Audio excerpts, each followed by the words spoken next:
Hello dear students, कैसे आप सब। स्वागत है आपका ब्रोदर क्लासेस में। तो आई होप आपको जो मैं लेक्चर प्रोवाइड करवा रहा हूँ काफ़ी हेल्पफुल होंगे आपके लिए, काफ़ी ज़्यादा हेल्पफुल है। ठीक है, तो आजकल हम छोटे छोटे कॉन्सेप्ट क्लियर कर रहे हैं, छोटे छोटे मतलब जो इंपॉर्टेंट टॉपिक है चैप्टर वाइज कि इस चैप्टर से कितना वेटेज हमको देखने को मिल सकता है। तो मैंने आपको चैप्टर फर्स्ट और सेकंड केमिस्ट्री का बेसिक बता दिया है कि किस चैप्टर से कितना इंपॉर्टेंट टॉपिक है। तो आज मैं आऊँ चैप्टर नंबर थर्ड जो हमारे पास होता है मेटल्स एंड नॉन मेटल। ठीक है, नॉर्मली आपने देखो जो हमारे पास क्लास 6 7 8 हमने पढ़ा था मेटल्स नॉन मेटल क्या होता है।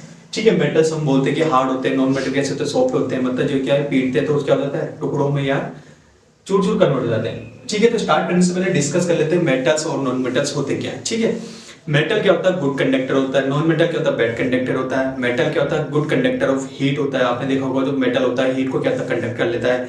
लेकिन जो हमारे पास नॉन कंडक्टर होता है, ठीक है, नॉन मेटल होता है, जैसे कि हमारे पास प्लास्टिक मार्कर है, ये क्या होगा हमारे पास बैड कंडक्टर होगा। क्यों, ये क्या करता है कंडक्ट नहीं करता किसको, इलेक्ट्रिसिटी। बिकॉज ये क्या होता है इसमें जो आयंस प्रेजेंट होते हैं उसका क्या इसमें मोशन नहीं होता या उसका क्या होता है इसमें मूवमेंट नहीं होता। ठीक है, दूसरा मेटल से अगर सपोज कोई मेरे पास क्या आयरन की रोड है, आयरन की रोड है, ठीक, उसमें क्या होगा मेटल्स होंगे, उसमें आयन प्रेजेंट होंगे। तो जैसे ही उसको मैं हीट करना स्टार्ट करता हूँ तो वो क्या होता है यहाँ से इस टाइप को मूव करता है, पॉइंट ए पॉइंट बी का क्या करेगा मूवमेंट करेगा। तो उस कंडीशन जो हमारे पास मेटल्स होते हैं वो कंडक्शन करते हैं। कंडक्शन किसका करेंगे, बोल सकते हैं फ्लो उसमें प्रेजेंट होता है किसका, आयंस का। आयन का मतलब जो उसके अंदर क्या होता है इलेक्ट्रॉन्स प्रेजेंट होते हैं। तो नॉर्मली जो मेटल्स होता है कहता है फ्लो करता है किसका, इलेक्ट्रॉन्स का। नॉन मेटल इलेक्ट्रॉन का फ्लो नहीं करता है। ठीक है, यहाँ पर कुछ इंपॉर्टेंट टॉपिक्स लाया हूँ जो इसके अंदर पूछे जाएंगे, किस टॉपिक से कितना कॉन्सेप्ट। तो मतलब फिजिकल प्रॉपर्टीज आपके लिए क्या इंपॉर्टेंट टॉपिक्स है कि ये हमें टॉपिक इस चैप्टर से क्लियर होने चाहिए। अदरवाइज अगर हमारी इस टॉपिक से कुछ चीजें मिस होती है तो क्लियर कॉन्सेप्ट नहीं होते। ठीक है, तो स्टार्ट करते हैं। फर्स्ट टॉपिक यहाँ पर physical and chemical properties of metals and non metals. ठीक, आपको देखना जो हमारे पास फिजिकल प्रॉपर्टीज होती है मेटल्स और नॉन मेटल्स की वो क्या क्या हो सकती है। जैसे एग्जांपल लिख लेता हूँ एमपी एंड बीपी। एमपी का मतलब मेल्टिंग पॉइंट और बीपी का मतलब बॉइलिंग पॉइंट। ठीक है, ये क्या हमारे पास फिजिकल प्रॉपर्टीज किसकी, मेटल और नॉन मेटल दोनों की होंगी अलग अलग। मेटल के अलग होंगे और नॉन मेटल। आपने देखो जब हम क्या करते हैं किसी हीट या किसी हम क्या करते हैं सॉलिड को जब हीट करें तो आयरन है सपोज करें हमारे पास लोहा है, जब उसको हीट करें तो एनर्जी हमारे पास ज्यादा चाहिए होती है। वही सपोज करो हम किसी लकड़ी को हो रहा है वहां पर क्या होगा हमें हीट क्या होगी थोड़ी सी कम होगी, रिक्वायरमेंट क्या होगी कम होगी। तो एक में क्या है रिक्वायरमेंट ज्यादा, एक में रिक्वायरमेंट कम है। तो इसका मतलब क्या होगा जो मेटल उसके लिए क्या चाहिए हमें हीट एनर्जी ज्यादा चाहिए, जो नॉन मेटल है उसकी एनर्जी कैसी चाहिए हमें लेस चाहिए। दूसरा रिएक्टिविटी सीरीज ऑफ मेटल्स। ठीक है, हमने देखा था जो हमारे पास क्या था फर्स्ट चैप्टर था, हमने रिएक्टिविटी सीरीज उसके अंदर पढ़ी है। रिएक्टिविटी का मतलब जो एलिमेंट्स होते हैं वो कितने ज्यादा हाई रिएक्टिव होते हैं। एलिमेंट्स का मतलब सपोज करिए हमारे पास क्या सोडियम हो गया, पोटेशियम हो गया, ये कुछ हमारे पास क्या एलिमेंट्स है इस टाइप के, हीलियम हो गया, पोटेशियम हो गया। ठीक है, तो इनमें से कौन सा मेटल कितना ज्यादा रिएक्टिव होगा। ठीक है, हमने देखा था जो डिस्प्लेसमेंट और डबल डिस्प्लेसमेंट हमने रिएक्शन देखी थी वो डिपेंड करती है किस पर डिपेंड करती है, रिएक्टिविटी ऑफ सीरीज। मतलब एक ऐसी सीरीज होती है जो क्या ऑर्डर होता है, ऑर्डर क्या होता है हमारे पास रिएक्टिविटी का। रिएक्टिविटी किसके मेटल्स बोल सकते हैं या बोल सकते हैं एलिमेंट्स बोल सकते हैं, उनको एक सीरीज में कन्वर्ट करा जाता है या एक वे में कन्वर्ट करा जाता है। मान लो हमारे पास सपोज करो ए बी सी डी, ए सबसे ज्यादा क्या हमारे पास रिएक्टिव, बी उससे लेस, सी उससे लेस, डी सबसे लेस। तो इसकी क्या है सीरीज है हमारे पास। तो इनको हम क्या करते हैं एक अरेंजमेंट करते हैं एक सीरीज में कन्वर्ट, जिसको बोलते हैं रिएक्टिविटी सीरीज बोलते हैं किसकी, मेटल्स की। अगला एक difference between metal and non metal. ये काफी ज्यादा इंपॉर्टेंट टॉपिक है, इसमें पूछा जाता है जो हमारे पास मेटल्स और नॉन मेटल्स होते हैं इनके बीच में डिफरेंस क्या होता है। आपने देखो जो हमारे पास मेटल्स होते हैं एनर्जी ज्यादा चाहिए होती है, शाइनिंग होते हैं या मतलब चमकदार होते हैं। नॉन मेटल्स क्या होता है जो क्या होता है सीनी नहीं होते, मतलब चमकदार नहीं होंगे, क्या रहेगा कंडक्टर नहीं करेगा किसका, हीट और इलेक्ट्रिसिटी का। अदर चीज हमारे पास और भी हो सकती है, मेल्टिंग पॉइंट, बीपी पॉइंट, ये सारी चीजें इसके अंदर आ सकती है। क्या होंगे कॉमन सा डिफरेंस होंगे हमारे पास किसके, मेटल्स और नॉन मेटल।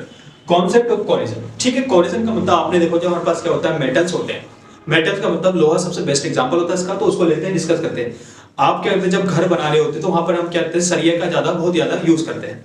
ठीक है, तो जब हम सरिया लाते हैं काफी ज्यादा करते हैं सिल्वर कलर का, तो लेकिन 1 वीक के बाद वो कैसा हो जाता है ब्लैक ब्लैक, और वो कैसा हो जाता है हमारे पास ब्राउन कलर में कन्वर्ट। इसका मतलब जो हमारे पास पहला मेटल्स था वो कैसा था चमकदार था, लेकिन बाद में कैसा हो गया उसका संक्षारण होना गया। संक्षारण का मतलब होता है कोलिजन।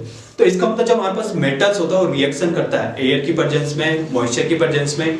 ठीक है, तो किसका फॉर्मेशन करता है वहां पर एक मॉइस्चर का लेयर का फॉर्मेशन करता है जिसको हम कहते हैं कोलिजन कहते हैं।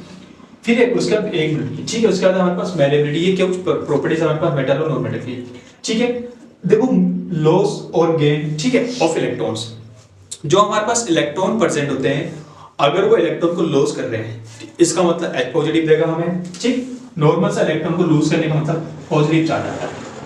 ठीक, कैसी भी क्या होता है कोई मेटल्स क्या होता है इलेक्ट्रॉन को एक्सेप्ट करेगा तो उसके ऊपर कौन सा चार्ज आएगा, नेगेटिव चार्ज। इसका मतलब जब इसके ऊपर पॉजिटिव, इसमें क्या होना चाहिए हमारे पास M पॉजिटिव, यहाँ पर लिख रहा हूं मैं एम पॉजिटिव यहाँ पर जो इलेक्ट्रॉन डेंसिटी होती है मेरे पास वो कैसी होती है, डिक्रीज होती है। एम निगेटिव का मतलब जो मेरे पास इलेक्ट्रॉन डेंसिटी होती है वो कैसी होती है, इंक्रीज होती है। इसका मतलब एक इलेक्ट्रॉन क्या कर रहा है, रिलीज कर रहा है, तो दूसरा इलेक्ट्रॉन को एक्सेप्ट करता है। इसका मतलब जिसके ऊपर प्लस चार्ज आ रहा है उसके पास इलेक्ट्रॉन डोनेट कर रहा है, डोनेट का मतलब दान कर रहा है, मतलब उसके पास ज्यादा था उसने किसी और को त्याग दिया या किसी और को क्या कहते हैं दे दिया। दूसरा जो निगेटिव वाला है इसका मतलब इसके पास तो प्रेजेंट थे, मान ले हमारे पास 10 है तो 10 से हमने क्या है एक और ले लिया, तो इसके ऊपर कौन सा चार्ज आएगा हमारे पास, निगेटिव। तो इसके मतलब इलेक्ट्रॉन डेंसिटी क्या हो जाएगी, इसके पास बढ़ चली जाएगी। सपोज तो हमारे पास एग्जांपल है सोडियम, सोडियम पे कितना होता है यहाँ पे 11, इसका इलेक्ट्रॉनिक कंफिगरेशन कितना होता है बस 2 8 1। अब देखो इसको अपना ऑक्टेट कंप्लीट करना तो कितने इलेक्ट्रॉन की नीडेड होगी, 7, लेकिन कोई भी मेटल या कोई भी एलिमेंट्स को 7 इलेक्ट्रॉन प्रेजेंट नहीं देगा, तो हम कहते हैं इसमें से एक इलेक्ट्रॉन रिलीज करें तो कितना आएगा 2,8। अब जैसे ही ये एक इलेक्ट्रॉन को रिलीज करता है तो यहाँ पे क्या था, सोडियम पॉजिटिव बन जाता है, ये हमारे पास इसमें से एक इलेक्ट्रॉन का गया कम हो गया। क्लोरीन लेते हैं दूसरा एग्जांपल, ठीक है क्लोरीन, ठीक है क्लोरीन पे कितना होता है 17 होता है, तो 2 8,7। अब देखो इसको अपना ऑक्टेट कंप्लीट करने के लिए कितने इलेक्ट्रॉन चाहिए, 1 इलेक्ट्रॉन चाहिए। तो सोडियम जो 1 इलेक्ट्रॉन को रिलीज करेगा उसको कौन एक्सेप्ट करेगा, क्लोरीन, तो इसका क्या हो जाएगा आपका 2 8,8। अब इसमें एक इलेक्ट्रॉन क्या कर रहा है, एक्सेप्ट कर रहा है, इसके ऊपर कौन सा जाएगा, निगेटिव चार्ज, तो इसके ऊपर क्या इलेक्ट्रॉन डेंसिटी बढ़ी है और पॉजिटिव के ऊपर क्या हुआ, इलेक्ट्रॉन डेंसिटी कम हुई है। अगला लिखा मैंने कंडक्टिविटी, कंडक्टिविटी का मतलब हीट और करंट बोल सकते हैं, ठीक है। हीट और करंट यहाँ पर कंडक्टिविटी, जो हमारे पास मेटल्स होते हैं काफी ज्यादा क्या तो यूजफुल होते हैं, ये बोल सकते हैं जब गुड कंडक्टर होता है, हीट एंड इलेक्ट्रिसिटी, ये क्या करता है, इलेक्ट्रिसिटी और हीट को कैसे प्रोवाइड करते हैं, फ्लो करते हैं। अगला लिखा मैंने कैल्सिनेशन, ठीक है। कैल्सिनेशन मतलब काफी ज्यादा हमने देखा जो हमारे पास एक्सट्रैक्शन होता है मेटल्स का, हम कैसे मेटल्स प्राप्त कर सकते हैं, हमारे पास ओर्स होते हैं, गैंग्स होते हैं, उन चीजों से हम कैसे मेटल को हम प्राप्त कर सकते हैं। तो कैल्सिनेशन का मतलब जब हम मीटिंग करते हैं, ये किसको करना है, कार्बोनेट ओर्स को।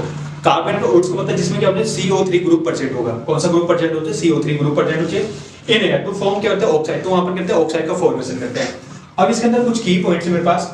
पहला प्रॉपर्टीज ऑफ मेटल, आपने देखा था जो हमारे पास मेटल्स उसका प्रॉपर्टीज देखिए, उसका क्लासिफिकेशन देखेंगे आप, उसको किस स्टेट में बांटा गया, सॉलिड, लिक्विड और गैसेस में बांटा गया, उसके फिजिकल चेंजेस देखेंगे, सब्सटेंस देखेंगे, उसके अंदर मैटर देखेंगे, ठीक है, एलिमेंट्स देखेंगे, मिक्सचर देखेंगे, काफी सारी चीजें किस तरह की प्रॉपर्टीज।